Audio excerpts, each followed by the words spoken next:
খুবই মর্মাহত যে এরকম একটি অনাকাঙ্ক্ষিত ঘটনা ঘটেছে, যে ওনাকে মিঠামইন থানার বাইরের থেকে সন্ত্রাসীরা এসেছে।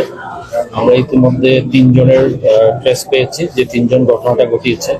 3 জনের মধ্যে একজনকে অ্যারেস্ট করতে সক্ষম হয়েছে, সে এখন আমাদের থানা হাজতেই আছেন। আর বাকি 2 জন আমরা অন্য একটা এলাকা থেকে সন্দিগ্ধ হিসেবে এই মুহূর্তে অ্যারেস্ট আছে, আমরা মিলাবো আর কি, এখনো মিলানো হয়নি। তাহলে আমরা বলতে পারবো যে এই 3 জনেই জড়িত, বাট প্রকৃত একজনকে আমরা সাথে সাথেই অ্যারেস্ট করেছি এবং তাকে আমাদের হেফাজতে নিয়েছি। তো আমরা যেটা জেনেছি যে এই 3 জনেই লোকাল নয়, এরা ঢাকা থেকে এসেছে, ঢাকায় থাকে, এদেরকে হায়ার করে আনা হয়েছে। তাদের হাতে চাপাতি ছিল। আমরা ঘটনার পরপরই এদের একজনকে অ্যারেস্ট করা হয়েছে।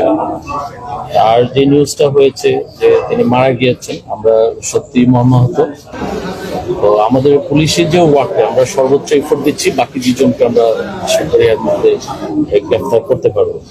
আচ্ছা, হত্যার কারণ কি প্রাথমিকভাবে জানা গেছে বা আপনারা অনুমান করতে পেরেছেন? আপনারা জানেন যে তিনি এখানকার বিএনপির সভাপতি এবং যেহেতু রাজনীতি করেন, আমরা প্রাথমিকভাবে চিন্তা করছি যে পেছনে কোনো কারণ থাকতে পারে। এই কারণটা আমরা জানার চেষ্টা করছি, বাট কারণ আছে এটা সত্য, নাহলে তো ঢাকা থেকে হায়ার করে আনা হতো না এদেরকে। আমরা এই মোটিভটা বের করার চেষ্টা করছি।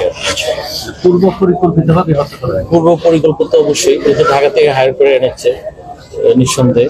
এবং এই রাতের বেলা ঘটনাটা 8টার দিকে অন্ধকারে, ওদিকে কিছু অন্ধকারে ছিল, উনি বাড়ির বাইরে আসছেন। তো আসার পরে ওনারা আগে থেকেই টার্গেট করা ছিল।